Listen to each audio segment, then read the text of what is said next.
September 13th, 1982. A winding cliffside road above Monaco. The same kind of road you'd see in a glossy 1950s thriller. Hairpin turns, a 200-foot drop, the Mediterranean glittering way down below like it doesn't care what happens next. Behind the wheel is a 52-year-old woman. Next to her is her teenage daughter. And somewhere on that road, without warning, the woman has a stroke. The car doesn't slow down.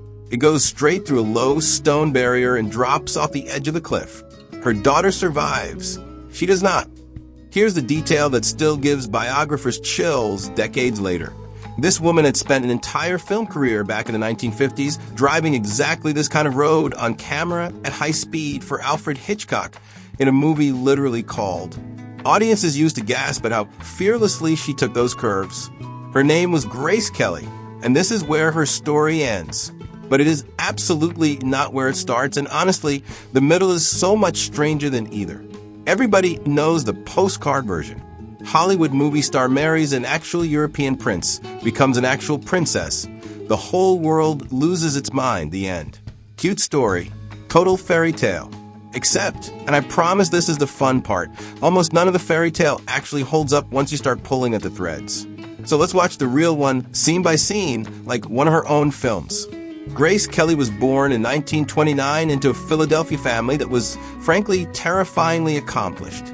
Her father, Jack Kelly, was a 3-time Olympic gold medalist in rowing and a self-made construction millionaire who once ran for mayor. Her mother had been a model and became the first woman ever to coach physical education at the University of Pennsylvania. Her uncles were a Pulitzer-winning Broadway playwright and a famous vaudeville comedian. This was not a normal family. This was a family that produced champions the way other families produce, mild disappointments and participation trophies. And then there was Grace, a sickly, asthmatic, painfully shy kid in a house full of athletes and performers who all seemed to have it figured out.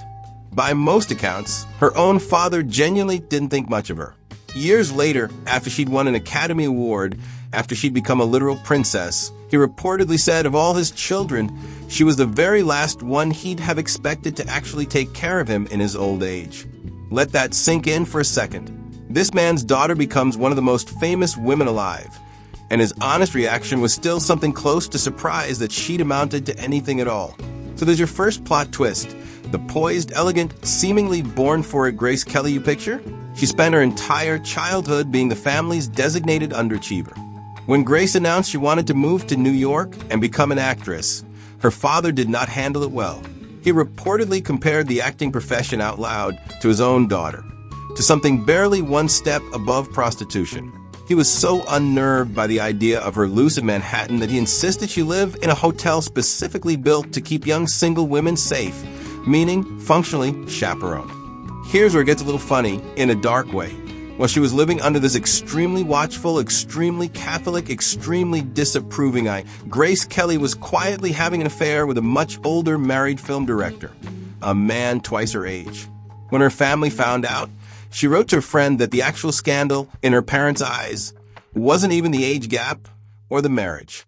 It was that the man was Jewish. Her family, she said, simply could not get past that part. So picture that contrast for a second. The whole world would eventually think of Grace Kelly as the definition of untouchable propriety, the ice blonde in the pearl earrings who never had a hair out of place. And behind the scenes, as a young woman, she was already quietly doing exactly what she wanted, regardless of what the family that raised her thought about it. Here's a small, strange fact that almost nobody brings up. Before she was cast in prestige films, Grace Kelly was already a working commercial model, appearing in print ads for shampoo, soap, toothpaste, and this is the part that always gets a laugh, cigarettes and beer.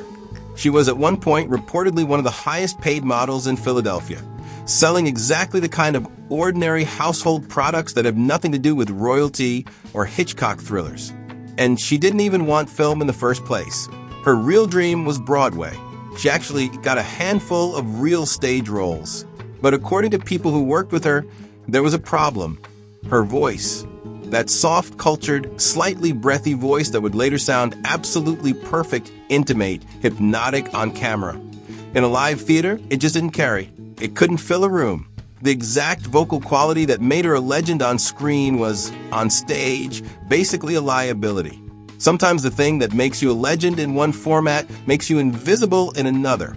Grace Kelly, turns out, was built specifically for the camera, almost too literally. Now here's a story that sounds made up and isn't. In 1954, John F. Kennedy, not yet president, still a senator, was in the hospital with serious complications from back surgery.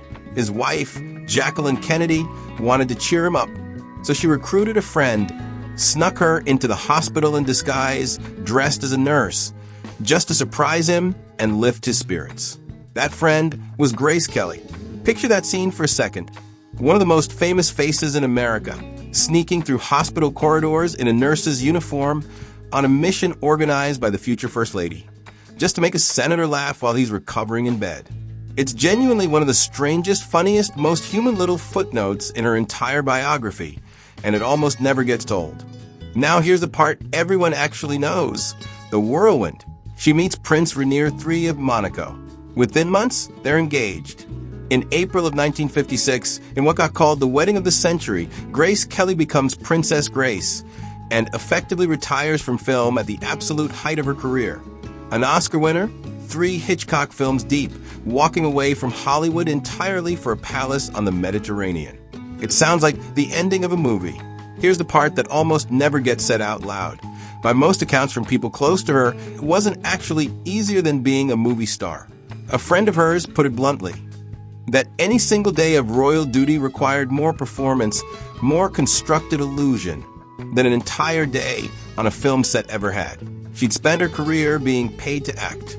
Now she was expected to perform an entire identity permanently, with no director calling cut. And there's a quieter, sadder detail underneath the glamour. By multiple accounts, her own children later described feeling somewhat distant from her, not unloved, but held at a kind of formal arm's length, the way you might expect from someone whose entire adult life had become one long, unbroken public performance. She'd spent her 20s acting the part of composed elegance for a camera. In her 30s and 40s, she was still acting it, just with no cut, ever, for the rest of her life. So we come back to that road above Monaco, September 1982. Here's a detail that gets twisted in a lot of retellings, so let's set it straight. For years, tabloids loved to say she died on the exact same road she filmed that famous chase scene on with Cary Grant in To Catch a Thief. Her family has actually pushed back on that specific detail. It wasn't the same stretch of road. But the coincidence people wanted to believe tells you something on its own. Her real life and her film career had become so tangled together in the public imagination that even her death got rewritten into one of her own movie scenes. Nearly 100 million people watched her funeral on television. In 1993, she became the first American actress ever honored on a U.S. postage stamp. In 2007, Monaco put her face on a commemorative coin. And somewhere in Philadelphia, a rowing race that had once rejected her own father for being from the wrong side of the social divide was eventually renamed in her honor.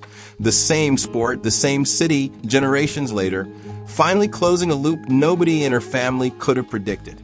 So here's who she actually was underneath the postcard, a sickly kid nobody believed in who quietly did whatever she wanted while looking like she was doing exactly what she was told.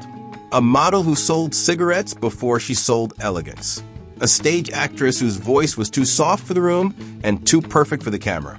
A friend who once snuck into a hospital dressed as a nurse just to make a senator laugh. And underneath the tiara, a woman who traded one kind of performance for another and never really got to put either one down. Grace Kelly spent her whole life being cast as the calm, composed one. The Ice Queen, the girl who never panicked. Turns out, off camera, she was mostly just a person, funnier, stranger, sadder, and a lot more stubborn than the fairy tale ever let on.